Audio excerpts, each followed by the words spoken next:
Bienvenue sur Télé Djibouti dans ce principal rendez-vous de l'information au sommaire de l'actualité.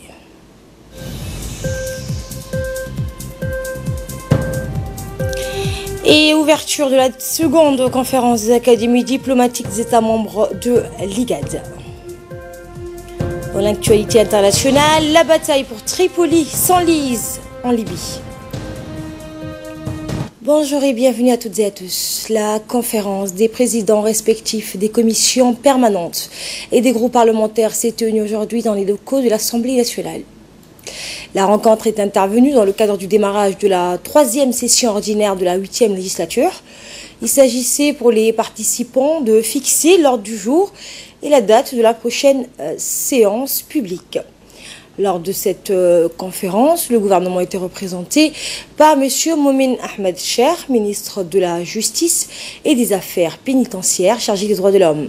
Le président de la représentation nationale, les membres du bureau, les présidents des commissions permanentes et des groupes parlementaires ont également pris part à cette réunion. Les uns et les autres se sont penchés en premier lieu sur les points à l'ordre du jour qui sont transmis aux commissions permanentes compétentes, des projets de loi en instance qui sont au nombre de 6, à savoir le projet de loi portant sur l'orientation stratégique pour le développement et la promotion du tourisme, le projet de loi modifiant et complétant le code de procédure civile, le projet de loi modifiant et complétant le code civil et le projet de loi portant modification de la loi donc numéro 183 de l'année 2017 de la 7e législature portant sur le crédit bail, le projet de loi modifiant et complétant le code civil et enfin le projet de loi portant amendement de certaines dispositions de la loi numéro 212 de l'année 2007 de la 5e législature portant création de la Caisse nationale de sécurité sociale, la CNSS. Et tous ces projets ont été déposés au Parlement le 7 avril dernier. Et enfin, la conférence des présidents a par la suite abordé la date de la prochaine séance publique fixée au lundi 22 avril 2019. Et ces derniers devront être étudiés en commission.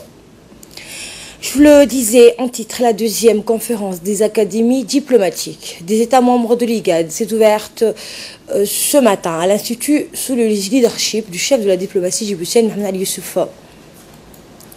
Cette conférence ayant pour thème le rôle que doivent jouer les académies diplomatiques dans le processus qui vise à promouvoir une intégration économique régionale.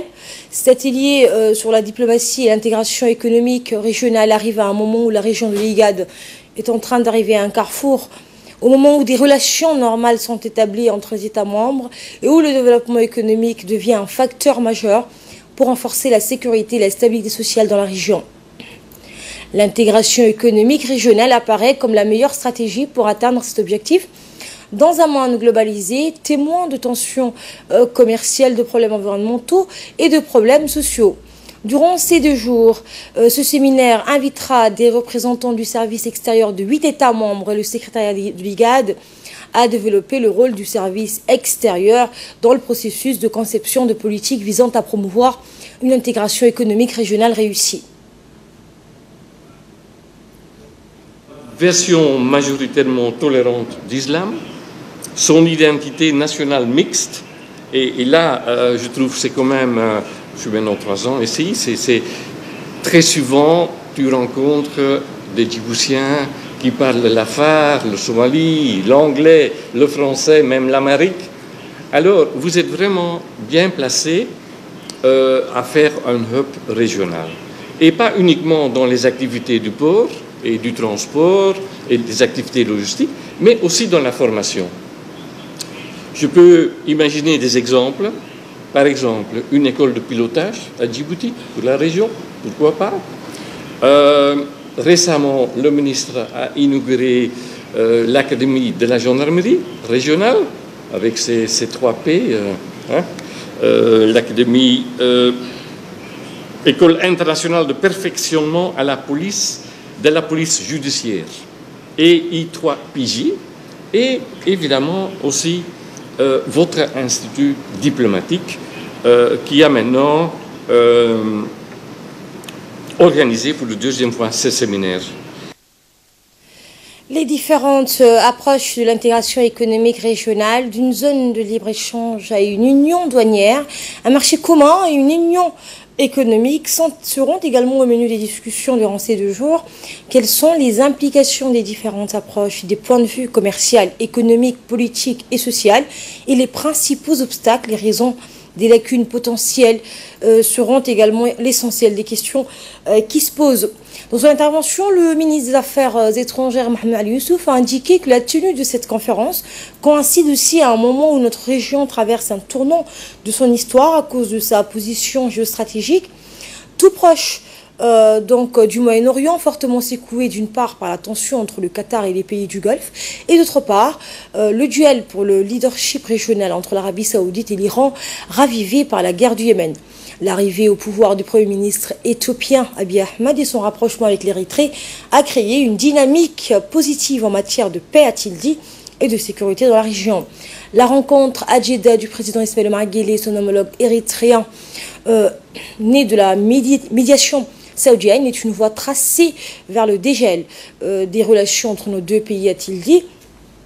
Face à ces enjeux majeurs, empreints des opportunités, mais aussi d'importants défis, le chef de la diplomatie djiboutienne a souligné que l'IGAD a choisi de prendre le devant en donnant, lors de son dernier Conseil des ministres, mandat au secrétariat de l'IGAD pour mener une réflexion sur le sujet de la stratégie géopolitique en mer Rouge et lui faire des propositions à sa prochaine session du Conseil des ministres. Poursuivant son intervention, le ministre a indiqué que depuis l'IGAD s'est mis à l'œuvre et a créé une task force destinée à suivre la situation géopolitique et de nourrir par des pistes de réflexion les efforts des leaders des pays membres de l'IGAD. Le directeur de l'Institut diplomatique, Moussa Ali Megaga, a en quelques mots résumé l'importance que revêt ce séminaire et les directives qui doivent en sortir de ces jours de concertation. Nous l'écoutons. Aujourd'hui, nous avons donc ici, sous les auspices du ministre des Affaires étrangères et de la coopération internationale, M. Mohamed Ali Youssouf, nous avons donc ici lancé la 2e conférence des académies diplomatiques de l'IGAD. Donc l'objectif de cette conférence était d'abord de faire les suivis de la première conférence qui ont été faites en 2016, mais aussi de voir les voies et moyens d'améliorer notre réseau au niveau de la région pour appuyer, si vous voulez, les événements et les actualités qui secouent, qui traversent notre région. Aussi réfléchir la meilleure manière d'organiser les recherches, aussi le programme de formation pour essayer de produire le diplomate de demain qui prendront en charge, si vous voulez, ou appuieront les processus d'intégration économique régionale. Nous avons l'appui de l'Union européenne, du secrétariat de l'IGAD. Donc, l'IGAD est en marche aujourd'hui et est en train de tisser ce réseau pour vraiment travailler dans le domaine de l'intégration économique régionale. Dans le reste de l'actualité, le ministre des Affaires musulmanes, de la Culture et des Biens Warf, Momin Hassan Baleh, s'est rendu hier à Dikil, accompagné du directeur du douane des Biens Warf, El Menour Jama, du directeur du douane El Zakat, Suleiman Hussein, et du directeur de la Culture, de Ali Hassan Ahmed, ainsi que des hauts cadres de son département. Le ministre a parrainé la cérémonie de distribution de la Zakat de la 3e tranche des cotisations du parrainage de l'année 2018. Le ministre Momin Hassan Baleh et les membres de cette délégation ont été accueillis chaleureusement, vous le voyez à l'image, par les autorités et les habitants de la ville de l'Unité. Cette tournée aura permis au ministre de sensibiliser les populations sur les valeurs de la solidarité et témoigner de la compassion à ses compatriotes touchés par les affres de la précarité.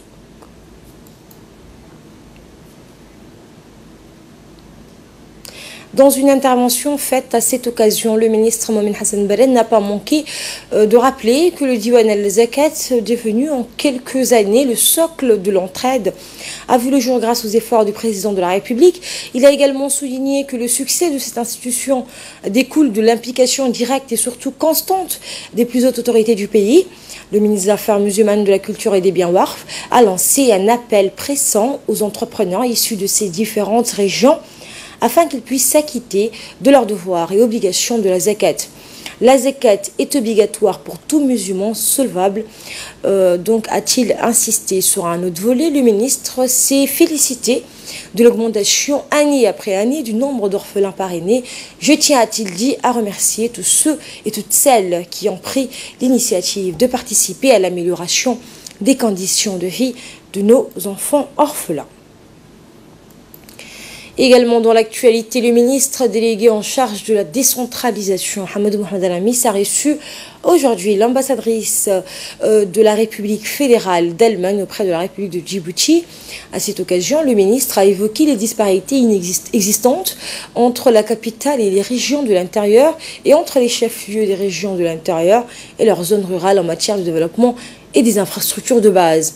Il a ensuite enchaîné en faisant le point des activités entreprises en cours ou projetées par son département pour répondre aux attentes de la population et les difficultés auxquelles ils font face. À son tour, l'ambassadrice allemande a remercié le ministre pour son accueil, tout en lui faisant part de son plaisir de le rencontrer pour discuter de la décentralisation. Elle l'a remercié également pour la clarté de sa présentation. La diplomate allemande a promis d'examiner avec attention les demandes du ministre et a assuré celui-ci que déjà elle a un intérêt particulier pour certaines d'entre elles. C'était l'appel à la prière. Bienvenue si vous nous rejoignez. Je vous emmène au Maroc, cette fois où le général de corps d'armée, Zakaria Cheikh Ibrahim, effectue une visite à Rabat du 9 au 12 avril. Eh bien, cette visite a été l'occasion pour le général de corps d'armée de procéder à la remise de décoration du commandeur dans l'ordre national du 27 juin, son Excellence Ibrahim Biledou Ali, ambassadeur de la République de Djibouti au Royaume du Maroc. Cette cérémonie a été organisée au sein de notre ambassade à Rabat en présence de hautes autorités marocaines du Palais Royal, du ministère des Affaires étrangères et de l'état-major des forces armées royales, ainsi que les ambassadeurs de l'Éthiopie et du Japon au Maroc. Retour à Djibouti, sous le patronage du ministre de l'Économie et des Finances, une réunion du 46e comité de gestion de la carte jaune s'est tenue ce matin, c'était à l'hôtel Kempinski Palace. Cette réunion a pour objectif de renforcer la gestion de la carte jaune pour les pays membres du système, qui sont 13 pays, et promouvoir l'intégration régionale et du développement des échanges commerciaux intra-COMESA. Les pays membres de cet espace ont mis en place en 1936 un système d'assurance automobile régional appelé aussi carte jaune. La carte jaune est un mécanisme de facilitation du transport transfrontalier, repose sur un document d'assurance unique et reconnu par tous les États membres et a pour objectif de concilier d'une part la projection des victimes des accidents de la route causés par les véhicules en transit et d'autre part la libre circulation des biens et des personnes. Il a été question d'évoquer les voies et moyens de renforcer cette utilisation et étudier les avancées de cette dernière pour les pays qui sont donc membres du COMESA et de ce système. Cette réunion a vu la participation du secrétaire général du ministère de l'économie, du directeur du transport et du commerce, les escadrons de la sécurité routière, de la gendarmerie nationale, de la police nationale, ainsi que les 13 pays membres de ce système. Cette réunion qui a débuté aujourd'hui se poursuivra jusqu'au 17 avril prochain. Dans son intervention, le secrétaire général du ministère de l'économie et des finances, M. Abdelazar Ahmed Idriss, a souhaité la bienvenue à tous les participants de cette réunion, des pays membres du COMESA et du système de la carte jaune, tout en réaffirmant, vous l'entendrez, sa satisfaction pour sa participation à cette réunion. Nous l'écoutons. La promotion de l'intégration constitue un des piliers de notre programme de développement de la Vision 2035. Cette vision qui vise le développement du commerce, des marchés inclusifs pour tirer les meilleures parties, les meilleurs profits des marchés communs et des bénéfices et d'économies d'échelle. Djibouti veut jouer un rôle actif dans l'intégration régionale. Et pour cela, d'importants investissements ont été réalisés. Et pour cela, d'importants investissements ont été réalisés ces dernières années, principalement dans les infrastructures économiques, en particulier les infrastructures portières et les zones franches, lesquelles conduiront à la réussite de notre stratégie, qui est de devenir un hub régional au sein des pays du COMESA, mais plus généralement dans les pays continentaux. C'est ici justement que le système d'assurance automobile mis en place il y a 30 ans déjà, en 1986 à Addis Abeba, par nos chefs d'État, trouve tout son intérêt. En effet, sachant qu'il ne saurait y avoir une zone économique sans une circulation transfrontalière sûre et fiable, nos dirigeants ont établi un mécanisme de couverture des risques de circulation pour protéger aussi bien les usagers de la route que les victimes des accidents.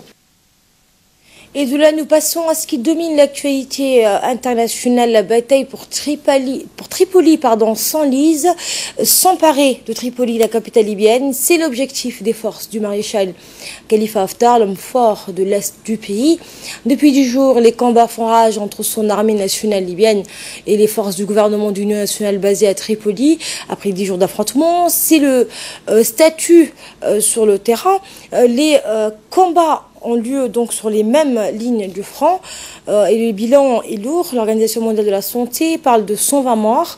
Côté diplomatie, le maréchal Haftar, soumis à une pression internationale pour faire cesser son avancée sur Tripoli, est parti au Caire pour y rencontrer le président égyptien Abdel Fattah al-Sisi, un de ses plus fervents soutiens dans un pays plongé dans le chaos depuis la chute du régime Kadhafi en 2011. Les organisations internationales craignent que les civils ne fassent une nouvelle fois les frais des violences. Ils sont nombreux à fuir direction la Tunisie où les contrôles à la frontière ont été renforcés.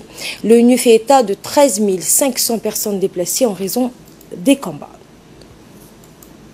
Qui a gagné les élections? C'est la question posée par le chef de file des sociaux-démocrates en Finlande. Eh bien, elle semble être rhétorique, tant la victoire des sociaux-démocrates aux législatives hier était inespérée après 20 ans d'essais infructueux. Elle mérite aussi d'être posée tant son avance sur l'extrême droite reste mince. Les sociaux-démocrates remportent 40 sièges contre 35 pour le parti des vrais Finlandais. Les électeurs ont sanctionné la politique d'austérité du gouvernement sortant de centre droit, cible de la campagne des sociaux-démocrates. Le chef de file des vrais Finlandais a remercié les membres du parti pour leur travail. Il a indiqué que notre parti a dû subir une crise il y a un an. Et nous n'avons pas à rougir de notre campagne, a-t-il indiqué. Fin de cette édition. Merci à vous de l'avoir suivi. Je vous souhaite à toutes et à tous de passer un agréable après-midi sur Télé Djibouti.